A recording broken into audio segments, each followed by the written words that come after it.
Dawson Rider Review. Hey YouTube, Dawson Rider here with a review of SH Figuarts Kamen Rider 1, or Ichigo, or Masked Rider 1 like the box says. The box says. In other words, the world's first Kamen Rider, Ichigo, the first guy ever to be a Kamen Rider. All these fists just went everywhere. That sounded weird. Alright, so as usual with these reviews, let's go ahead and take a look at the packaging. As you guys probably know, the Figuarts packaging has taken a turn for the unique. And this one is no different. Ichigo's got his own unique style.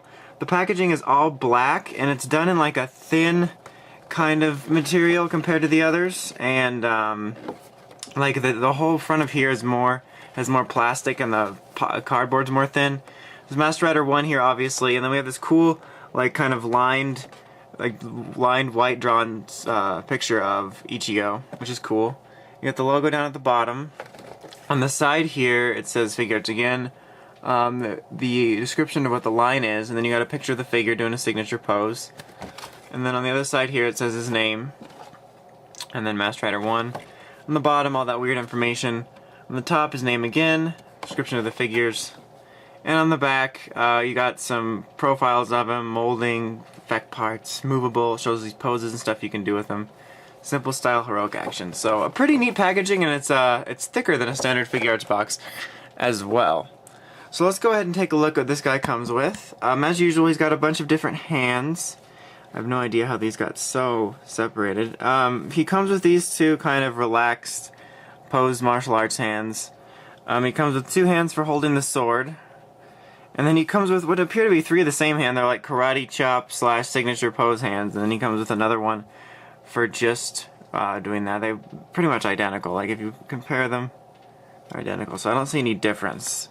And then he comes with a sword here, which is nicely painted. You got silver paint, red, and the bird here at the top. The bird beak. It almost looks like an evil person's cane. It's really funny. Anyway, and then he comes with this scarf change out here. The scarf change is out quite unique, which I'll show off in a minute. And then the main event of the set is this effect part here for a rider kick, which is pretty cool. It's all clear blue that kind of extends into like regular clear.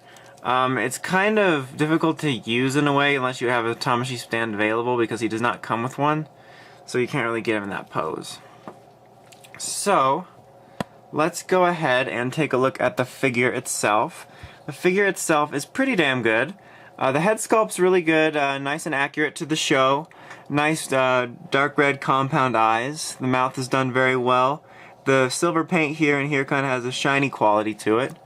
The green paint here also has got a kind of a nice shiny like sheen to it, which is nice. Sheen. And then he's got his two antennas here, which are made out of hard plastic, which they seem pretty solid, but I almost wish they did it in more of the soft rubbery. After I broke both my heat metal and my shadow moon when they fell over, so it would just be kind of nice. And then you got a scarf here which moves around, and I'll show you how to take that off in a minute. It's red and fine. The front here, obviously it's green, and it's done in a matte finish type deal, which it looks really nice and show accurate. Over on the sides here, it's basically just black with the silver, but it looks good.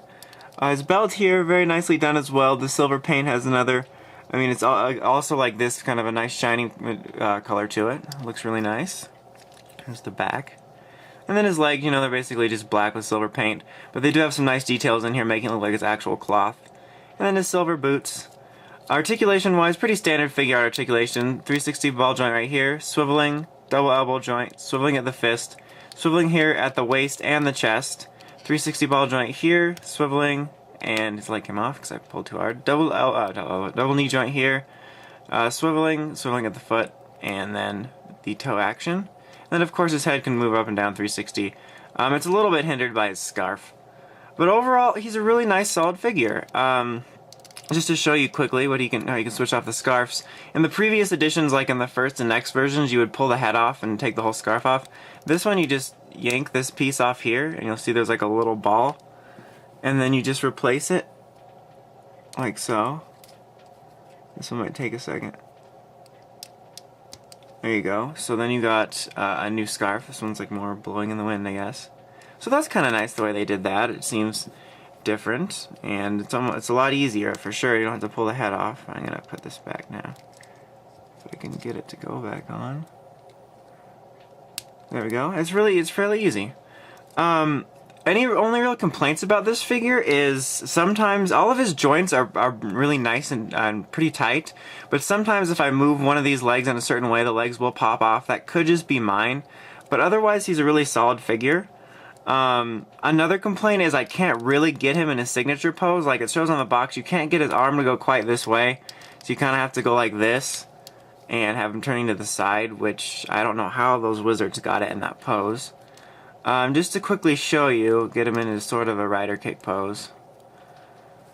See, this is what the effect part would look like. You get it on his foot like that. And that looks pretty badass if you could have a Tamashi stand, but I don't have an extra one, and, well, I do, but it's broken and it's red and it just looks funny. But it's really cool that they included that since rider kick's such a major deal in the original Riders, compared to later series. But if you have a Tamashi stand, that's neat. But yeah, overall, he's a really solid figure. I really, really like him. Like, I wasn't really, like, super looking forward to this release like I am a lot of others, just because there's so many other cool rider designs coming out. But, you know, he is the first rider, so it makes him kind of special. And, whoops, sorry about that. And he's just a really nice figure. The simplicity of the Showa rider designs, you know, looks nice on a lot of the Figuarts that we have of him, and by a lot, I mean Black and Black RX. And I just think he looks really nice. They did a good job making him look accurate with the matte finish and the helmet and everything, and you get in some good poses, and he's an overall solid figure. So if you're a rider fan, I definitely recommend him. I think it's important that you have the first rider in your collection. It just is a piece of history, and I really enjoy him, and I like the mold, so I look forward to getting Nego. So yeah, he gets the Dawson Rider seal of approval. I recommend him. He's a good figure. So anyway, that is about it. Until next time, make sure you check out writersrandomsrambles.com for token news in the craziest way possible. And of course, while you're there, check out the Crazy Podcast and the Ramboards to discuss anything Toku or other related. So until next time, it's Dawson Rider, signing out.